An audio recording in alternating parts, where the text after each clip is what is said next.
What is going on, guys? What is going on, 27 Squad? Welcome back into another video. It is draft day. I'm going to be dropping this in the morning, Thursday morning. The draft is here. I'm so excited.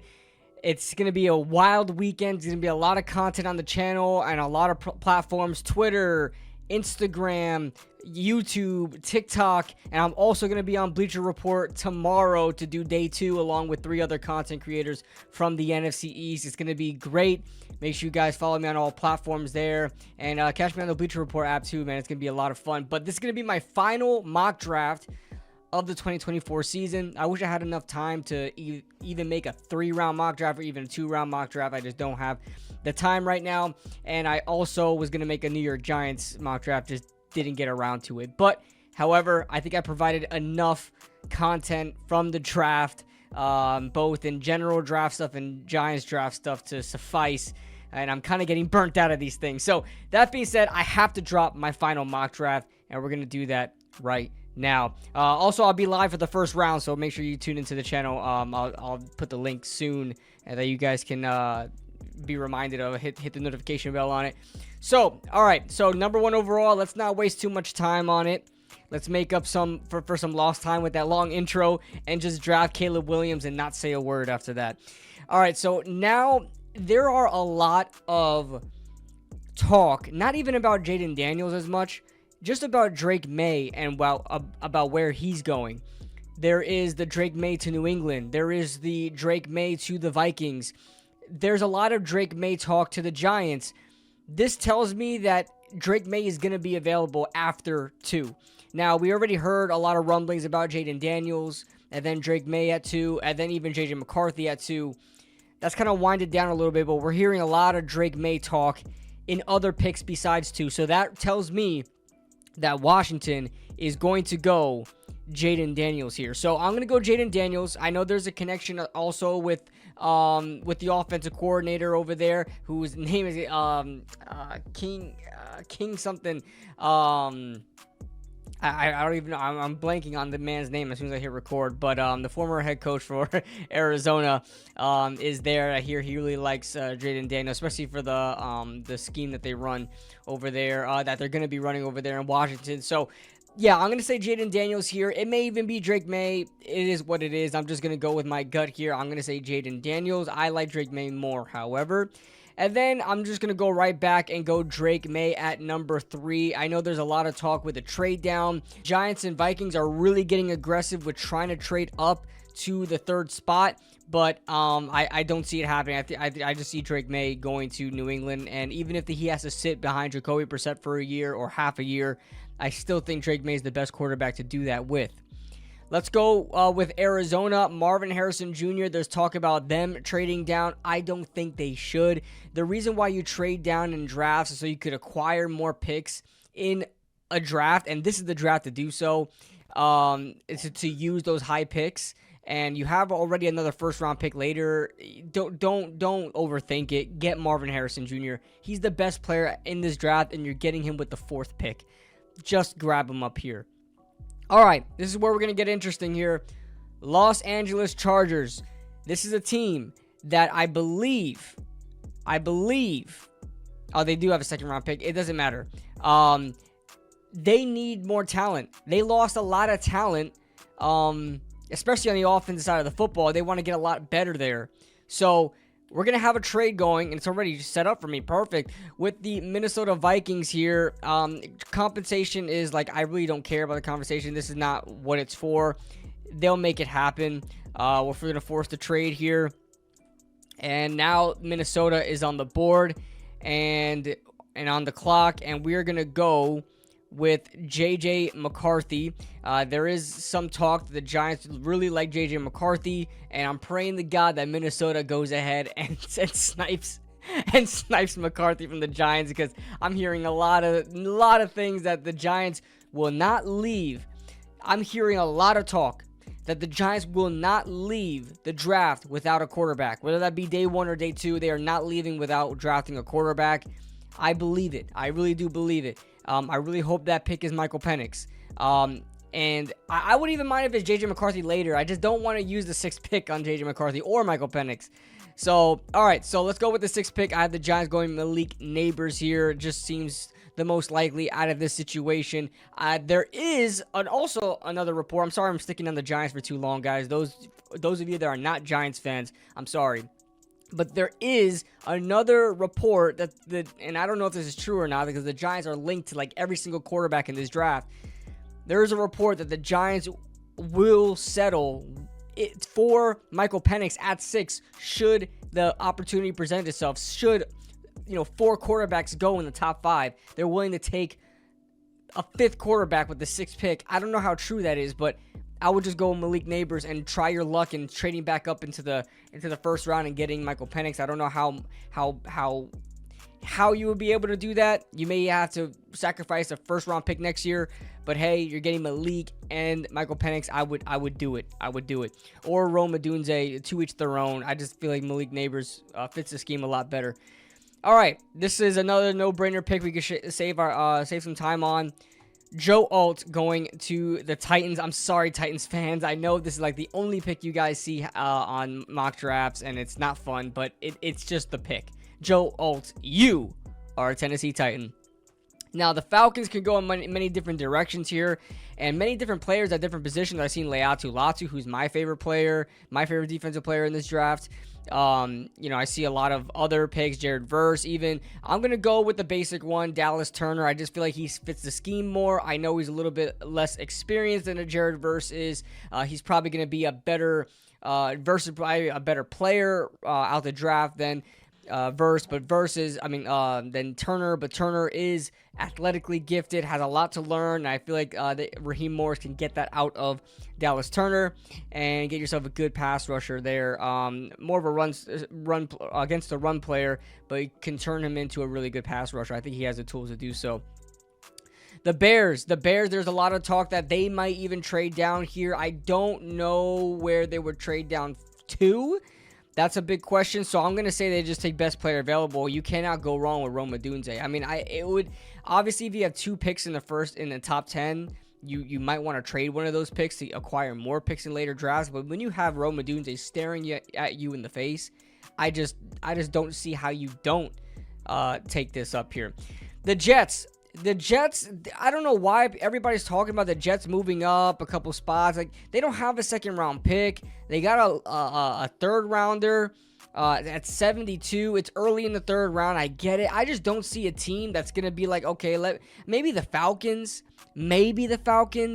right? Because would Chicago take Dallas Turner? Would a team jump up to take Dallas Turner? Probably not. Maybe I could see the Jets going up 2 spots, sniping Rome Odunze. Maybe I can see that, but I don't have them taking any chances here, and they don't move up. And I have them taking Brock Bowers. If their window is closing, it's closing up pretty fast. This is a chance for them to get a good player. Forget about him being a tight end, a good player without having to sacrifice draft capital. Rome Odunze is a great player, and at the wide receiver position, who was a better position of need. But you get Brock Bowers, who's like legitimately just like a slot wide receiver. I mean, that's what you could really use him for, and he's going to be more versatile. So I just have Brock Bowers going here. I definitely could see Atlanta trading down 2 spots with the Jets, and the Jets picking up Rome Odunze, sniping him from Chicago. Definitely see it happening. But let's see what happens on draft night. All right, so the Chargers traded down from 5, and they picked up 11 and 23. I'm going to have them going with a player that they have been linked to for a while, and J.C. Latham. A lot of people saying J.C. Latham is their guy. I don't see how J.C. Latham could be their guy at pick 5. I think that's a little too high. If they're really targeting Latham, I would really think about a Minnesota Vikings trade, and for Jim Harbaugh to pretty much be the catalyst into getting J.J. McCarthy drafted in the NFL by the Vikings would be phenomenal. It would be so poetic. So I think everybody wins in this situation. They get the guy they want. He was able to get J.J. McCarthy to be a top 5 pick. And J.C. Latham has been linked a lot to the Chargers. They trade down to get him here. All right, the Broncos are up. A lot of people just go willy-nilly on this, and they just take Bo Nix here. If you want to be a good GM, right? If you want to be a good GM and you know where the boards are with a lot of these players, you got to trade down. You got to think about the value here, man. And I'm going to have a team that has been linked, not linked to the Broncos specifically, but has had a lot of buzz around them that they want to trade up in this draft, particularly for a defensive back. So the Vikings, especially in the past couple of days, Howie Roseman, we all know, is not shy of trading up in a draft, trading back. I mean, this guy always works the phone lines, and he's gonna trade up a couple spots here to the 12th pick, 10 spots to the 12th pick to get the best corner on the board, Quinyon Mitchell. As a Giants fan, I would hate for them to do this, man. I would hate for them to do this. I want them to trade up to get like a Fuaga or something, as I saw in Daniel Jeremiah's mock draft. Like, trade up to get Fuaga, you know. But this trade and the Chargers-Vikings trade is probably the trade I see the most happening in this draft coming up. So, all right, let's go with the Vegas Raiders. The Las Vegas Raiders are on the clock, and a lot of people have them going offensive line here. I had a lot of Raiders fans in my last mock draft saying, hey, they really like Thuner Munford, whatever. I don't know his name. The right tackle. I guess he was a guard at some point, but they moved him to tackle, or maybe I don't know. Thunya Munford. I don't know what his name. Like 7th round pick in last year's draft or 2 years ago. They like him at right tackle. They said, hey, I don't think the Vegas Raiders are going to get a right tackle. Okay, losing out Jermaine Illuminor, maybe not that much of a big deal. Maybe you have the next best guy up there. So I'm going to have them going with the next best position of need, and that is Terrion Arnold. And I think he's cornerback one for a lot of different people that, make mock drafts and draft analysts and stuff like that. He's cornerback one for a lot of them, and they pick him up here after, getting sniped for that Quinyon pick. All right. The Saints, I don't see how this can be any other move here besides offensive line. Now, do you go left tackle or right tackle? Do you stick with Trevor Penning at left tackle and pick Talisa Fuaga to replace Ryan Ramczyk, who's not recovering from that, I believe it was a knee injury that he has? Or do you go Olufashinu, where he's, you're going to move Trevor Penning to the right side and have Olufashinu on the left side? I'm going to have them going with probably the better player right now, and that's Talisa Fuaga. I liked Olu. I really did. I had problems with him since the beginning, and looking at Talisa Fuaga more over the past couple of weeks or months even, I don't know why I like him more. I know he's a right tackle, and I don't know why I like him more. There's a lot of right tackles projected to go high in this draft. I don't know why I like him more. I do. So I can see Fuaga coming out off here.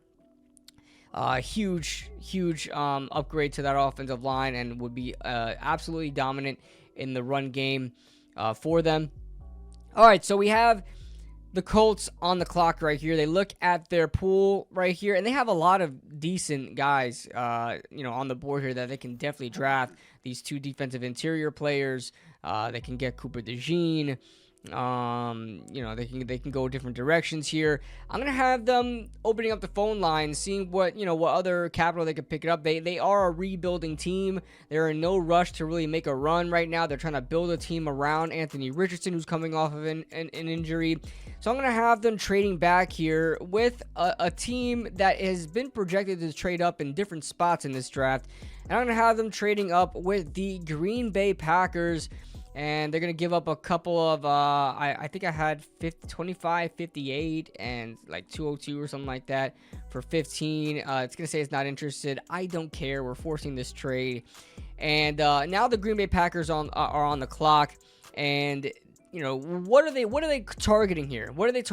Now, they're Cooper DeJean is always mocked to them at 25, right? They can't possibly be going Cooper DeJean. They can't be possibly moving up 10 spots to go get Cooper DeJean. No, I don't think so. I know defensive interior is a need here. Both of them are still on the board here. But after the New Orleans Saints skip out on getting their next left tackle and they go to Talisa Fuaga, the Green Bay Packers say, yo, let's jump on this right now and get a possibly franchise left tackle here to protect my young quarterback in Jordan Love and keep him upright, and Olu Fashanu. I know they have Rasheed Walker there. I looked up his PFF. I obviously didn't watch too much film or anything like that, but he seems definitely upgradable. He's not a guy that's going to keep you from drafting an Olu Fashanu should he fall this far. Olu should probably not fall this far, but there are teams and other players that may take precedent over him. So I'm going to have the Green Bay Packers trading up. They have the picks to do so. Trading up and getting a guy that his skill set is not around, and the next best left tackle that you could possibly get if you want a left tackle, Troy Fautanu is right there as well, but he's going to be gone in between here. None of these guys are left tackles. None of them. Jordan Morgan, isn't he a right tackle? Oh, he was a left tackle. However, I don't care. We're going Olu Fashanu here. He's better than all these guys. All right. So the Seattle Seahawks are on the board. I have them going Troy Fautanu. I mean, hometown guy, fits them perfectly. I know they got Laken Tomlinson. I don't care. That doesn't keep you from getting a guy like Troy Fautanu. So I have him going here. All right, the Jacksonville Jaguars are now on the clock. And I'm going to have them going Byron Murphy. Now, I like Jerzon Newton, Johnny Newton, whatever he likes to be called. I like Johnny Newton more than Byron Murphy. I just feel like the NFL is higher on I just feel like the NFL is higher on Byron Murphy than a Johnny Newton. I think Johnny Newton is the second best defensive player in this draft. I like Leatu Latu a lot. I understand why he's falling. There's a little bit of a non-athlete sort of thing to him. I know a lot of teams love traits. They love the speed. They love the raw ability. Leatu Latu plays like a seasoned vet. He also has the body of a seasoned vet where he has dealt with a lot of injuries in the past, so I understand why he's falling. But anyway, I have Byron Murphy going here. I just feel like it's just a feeling I have that Byron will probably go ahead of Johnny Newton, although I like Newton more than Murphy. All right, the Bengals are interesting here because after the conversations, with possibly signing T. Higgins, it doesn't seem like T. Higgins and the Bengals are gonna be together for much longer. A divorce is probably happening soon, as two players from the Bengals requested trades, and that being Trey Hendrickson and the obvious one, T. Higgins. I think it's like the first or second time he's requested a trade. It's gonna happen at some point, and this is something I did not think about until now. But I'm gonna have the Bengals going in a different direction I usually have them going, whether that be defensive interior or offensive line, somewhere in the trenches. I'm going to have them going Brian Thomas Jr. here and just saying, hey, listen, we don't want to stress ourselves out with this whole T. Higgins situation. Let's just replace him. If he stays on the team, he stays on the team, but let's just replace him just in case that does occur. There's a small window that the Bengals have. They need to win something now. Joe Burrow has injury concerns. This is the second time he's been injured in his very young career that's kept him out for a significant amount of games. Try your best to surround pieces around him so you guys can keep succeeding and try to get after a Super Bowl, man. Because having lost one against the Rams a couple years ago. Speaking of that, the Rams are on the board, and I'm gonna have them going easy pick here for me. Leatu Latu, another hometown pick, but it also fits a great need of theirs, and this is exactly the range I see Leatu Latu going. A lot of people have them going Jerzon Newton here just for the sheer fact that Aaron Donald retired. That doesn't matter to me when you have a guy like Kobe Turner already there. I know Byron Young is good, but you can definitely use two good edge rushers rather than two good interior players, if you feel what I'm saying. So the Pittsburgh Steelers are now on the clock, and I'm going to have them going Amarius Mims here. Now this gives the opportunity to kick Dan Moore the hell out of there. I know Steelers fans are tired of his antics, right? They're tired of his shenanigans. They're tired of his, just tomfoolery, right? Nobody really likes Dan Moore over there in Pittsburgh. So you're going to have an opportunity to move Broderick Jones, who you drafted in the first round last year out of Georgia. You're going to be able to move him to his natural position at left tackle. And then now you can have his teammate and also right tackle at Georgia, Amarius Mims, and put him at right tackle. And you're going to have literal bookend tackles there in Pittsburgh for whoever is going to be playing in Pittsburgh. Russell Wilson to start. But man, those are big boys. big boys on the two ends of those lines. And if it works out, if Amarius Mims can stay healthy, can be extremely good for the Pittsburgh Steelers and the quarterback situation over there. Now, the Miami Dolphins are another interesting team. This is a team that can they can think about trading back here, okay? They have a second-round pick late, but other than that, I mean, they have the 21st pick right now, second-round pick. The next pick they have is, what is this, the 5th round? I mean, it's not looking good for the Miami Dolphins. I wouldn't be surprised if they decide to trade down here and acquire more picks. They are definitely not 2 picks away from being a championship team, in my opinion. They lost a couple pieces as well, especially on that offensive line where they lost Robert Hunt. That was a big blow to them, losing him for like $25 million a year, a $100 million contract, okay? I don't know where they go here, but looking at this board, they can't go offensive line. They can't go Graham Barton. They could go Jackson Powers-Johnson. Wouldn't be mad at those picks whatsoever. I don't think any Dolphins fans will be mad at those picks. But when you got Jerzon Newton staring at you right in the face, I think he is the second best defensive player in this entire draft. So if he is still on the board, I'm saying, hey, I can probably get a really good quality guard in the next round. Okay, I know you can get quality defensive interior as well. These are both two positions that are not as highly regarded in drafts, but I'm gonna have, just looking at the player himself, Jerzon Newton. I don't know if Dolphin fans are gonna kill me for that, but I like Jerzon Newton extremely as a player. I think he would be a great fit here. All right, the Broncos. Do they try their luck and try trading down again? I'm sure the Buffalo Bills wouldn't mind trading back up here and getting a player here. Man, I'm thinking about it right now, but it's gonna ruin my whole thing I have going here. I scripted this mock draft out, so I wouldn't be opposed to the Broncos trading down again. Even though they do need a quarterback, trading down again and just acquiring more picks, man. I wouldn't mind that whatsoever. So, this just in. You heard it here first. Broncos might trade down twice in this draft. But I'm going to have them taking their guy here, and they can stop lollygagging, stop procrastinating. I have them getting Bo Nix here, and this is their quarterback from the beginning. I know they got Zach Wilson. Who cares? Who cares? They're going to get a quarterback for sure. They're not going to go into that season with that quarterback room. You're just begging to be fired at that point. GM and head coach. All right. So the Chargers are now on the clock with their second first-round pick after trading down, and I'm going to have them acquiring Adonai Mitchell. He's a guy that has been rising up boards over this past course of months. I know, looking at his film is so boring. I'll be honest with you. He makes a fantastic top 10 wide receiver sort of play every 50 snaps. It's not always his fault. They run the ball a lot with Jonathan Brooks. They have other wide receivers to target, Xavier Worthy, Jatavion Sanders, and Quinn Ewers isn't great. Quinn Ewers, I have been a fan of him for quite a while, and I'm disappointed. I am disappointed. I feel like he could have done a lot with that Adonai Mitchell, and I know there's a lot of talk about Adonai Mitchell not being very enthusiastic if he's not in the play and not selling every play. And I understand that too.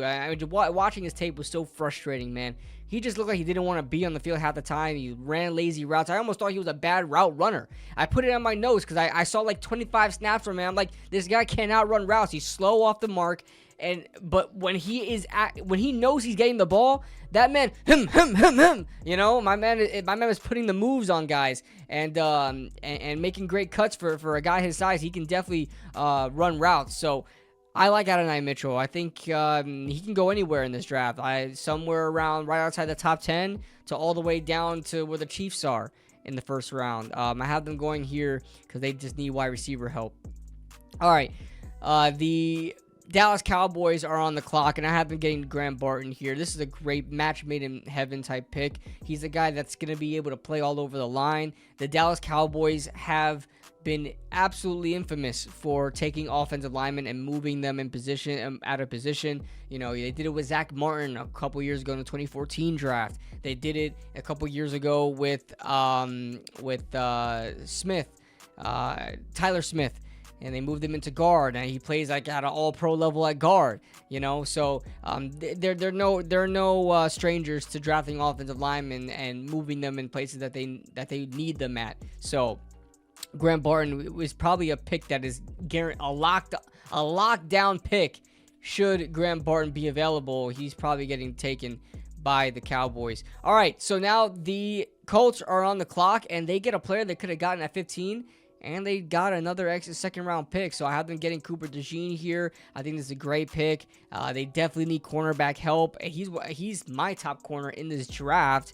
From like a film standpoint, I don't know how much of that translates to the NFL. There's a lot of athleticism that's a question mark for Cooper DeJean that is not there with like Terrion Arnold or a Quinyon Mitchell. So all right, the Bucks are up, and another hometown pick. I swear I don't plan these out. It just makes sense at the time that they're picking.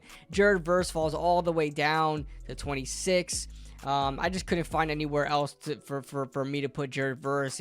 He really seemed like a scheme-specific defensive end. I'm not as high on Jared Verse as a lot of people are. He feels really scheme-specific.